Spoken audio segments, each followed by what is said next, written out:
Well, hello everybody, and welcome back to G Bear's Off-Grid Ways, a homestead in the desert. And today we're going to cover another section on electrical, and it's going to be wiring of your receptacles and switches. Some important stuff to remember. And let me close the gate here so my dogs don't come in and bother me, because they hear my voice and they think it's calling them. All right. Sorry about the distraction there. So anyway, I got a few different types of switches and receptacles here. I want to show you the differences on these, and then I'm going to show you exactly how to connect wiring to them. And there's some things that you have to remember when you're doing that. All right, disregard the GFCI breaker over there. I did pull that out because I wanted to show you when I get to the tools, one of the tools that you need while you're working with that. All right, so let's start off with the first one. This is a 120 volt receptacle, and notice it's got something in there. It doesn't look like it's anything worth, but this is an old piece of junk. There it is. It was just some debris. Okay, so notice on this one, no screws on the side. No screws on that side, no screws on that side. And then you come to the back side here, and let's see what it says here. Oh, this is the old style plug-ins where you can just push the wire into the hole.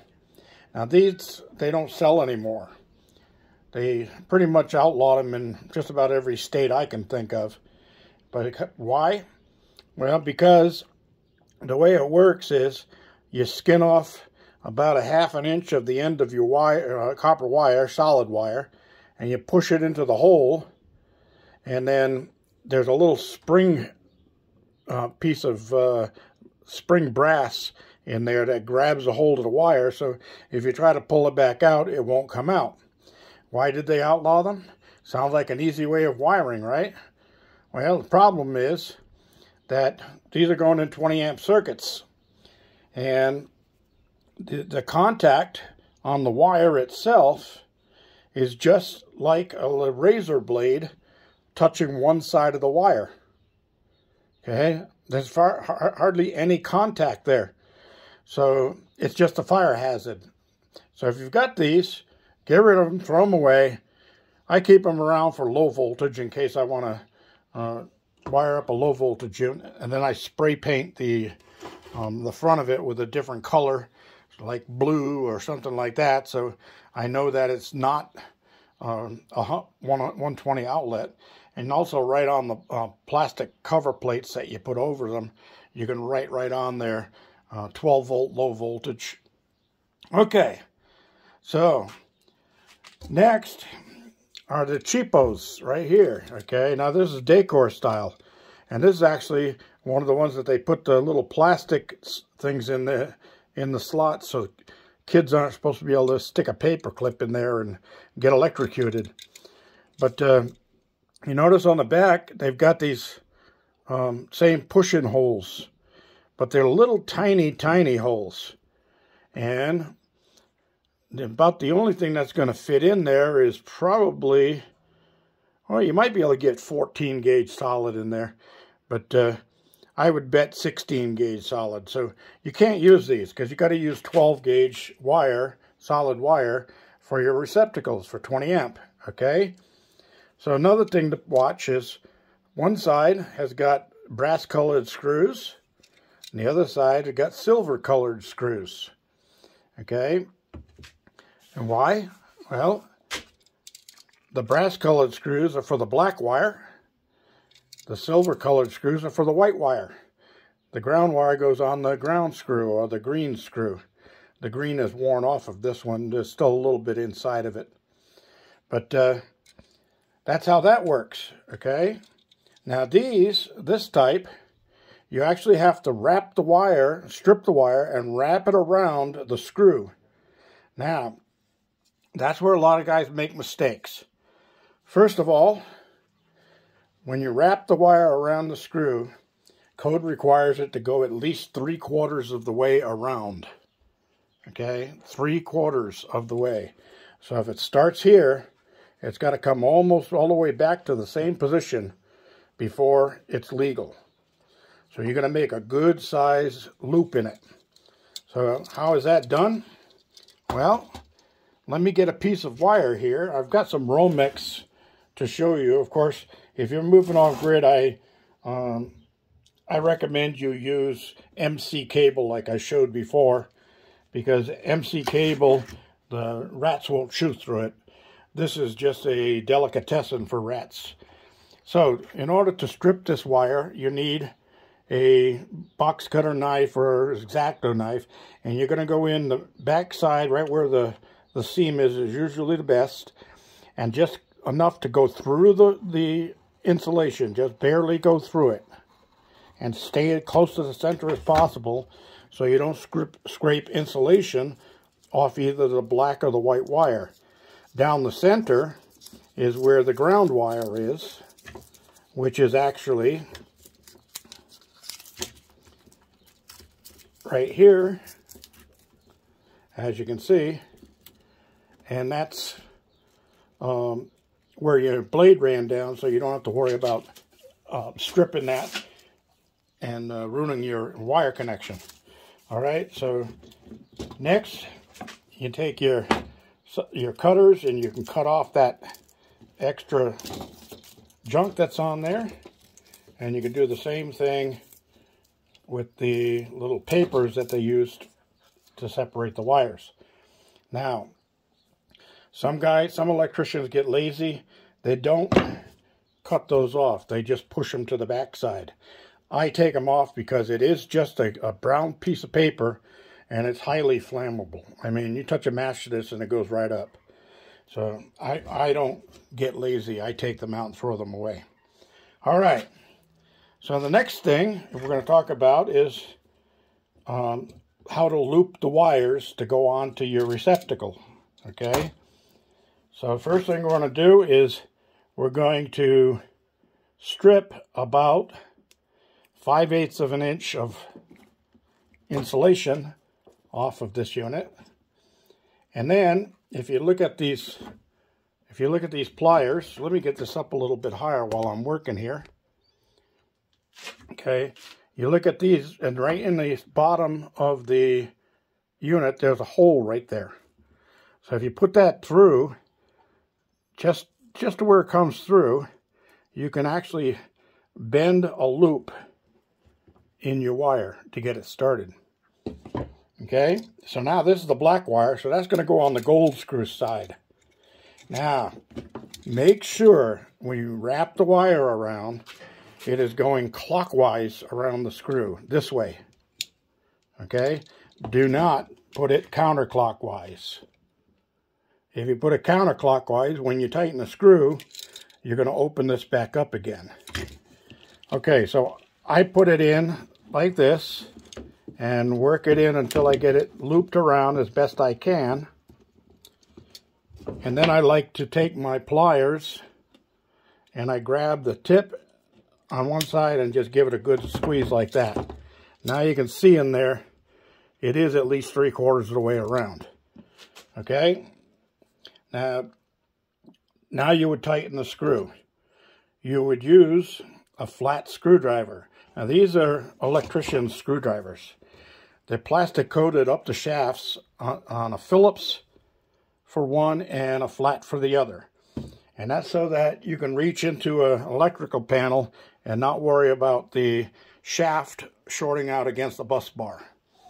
So you always use a flat screwdriver when you're tightening your screws on switches and receptacles so that you can get a nice tight connection.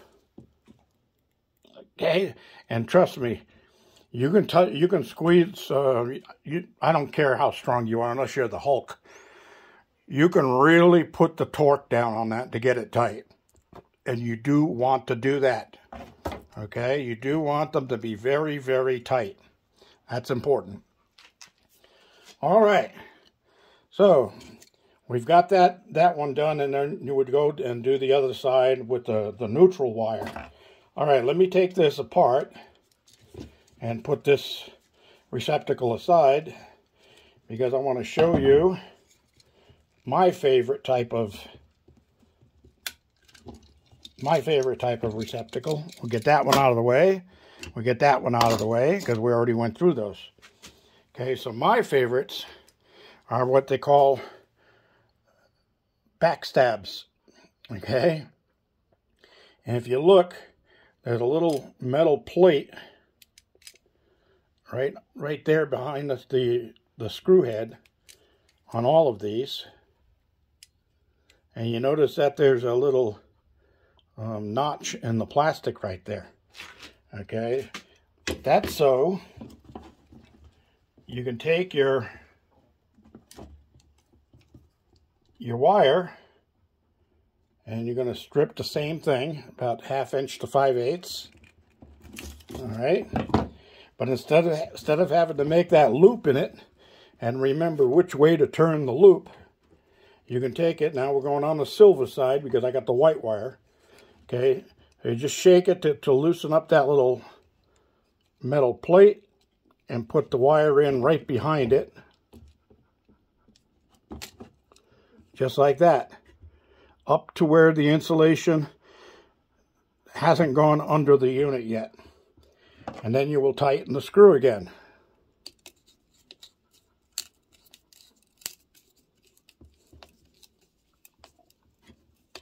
Okay, and that's it.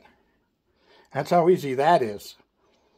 All right, you don't have to bend any loops and try to wrap it around and try to squeeze it. And when you want to take it apart later, you just loosen the screw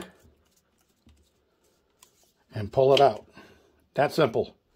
Now, note that the ground on here, the ground wire, has to be wrapped around still.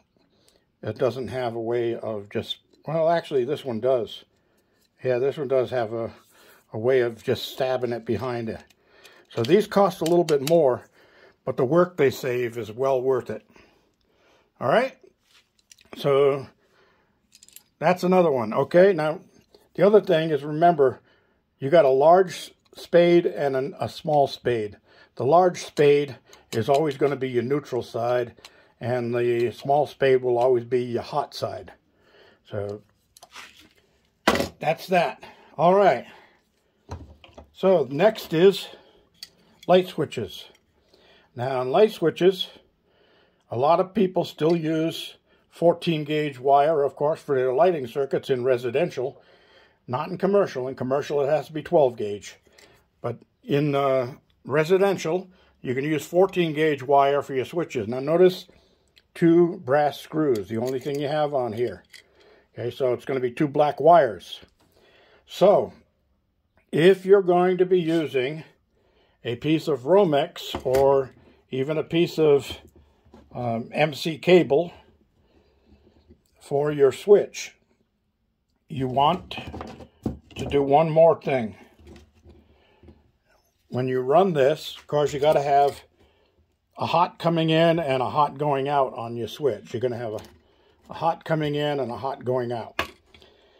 So on your white wire, you're going to take a piece of heat shrink tube in black and put it over that white wire. Okay, and get it all the way down to where you hide the white. Okay, that's so the next electrician that comes through, when he opens up the switch box, he looks in there and he doesn't see that you have a neutral connected to a switch. And look at you and say, what the hell is this? So you definitely want to get rid of the white. So you would strip that back to there and cut it a little shorter if you needed to. But cover it with some heat shrink. If you don't have heat shrink tube, get some. Oh, no, you could actually use black plastic electrician's tape and just wrap a piece around there. Okay, that just tells somebody it's a switched wire and not a hot and neutral. All right, so we've gotten through all of that. Let's see, did I have anything else I wanted to cover?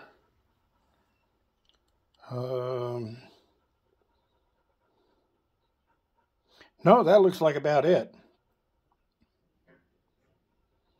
Okay, now another thing you can do on switches is in the switch box itself. The first thing you would do is come in. Let me see if I can get my heat shrink tube off of here. Okay, the first thing you would do is come in the bottom of the box with the hot wire and neutral. Okay, so inside the box, coming from the bottom, you'd have your hot wire, neutral, and ground. All right, now coming out of the top of the box and going up to your light fixture, go the other way with this, you would have your feed wire to your power on the light, your neutral, and your ground. So first thing you do is twist the two grounds together, and we put a little crimp unit on there to crimp it. Then that can be hooked to the switch, onto the ground wire of the switch right there. All right. Now you take your two neutrals, and you take a wire nut, and you wire the two neutrals, the two whites together. So now you're left with two blacks. One is the hot coming in, and one will be the feed going out to your light. So one would go from the bottom of the box, would go on the bottom screw. Going out of the top of the box would be the one going up to the light. That's all there is to it for wiring a light switch. Okay, that's it for today. Thank you for joining me. Any questions or comments, leave them down below.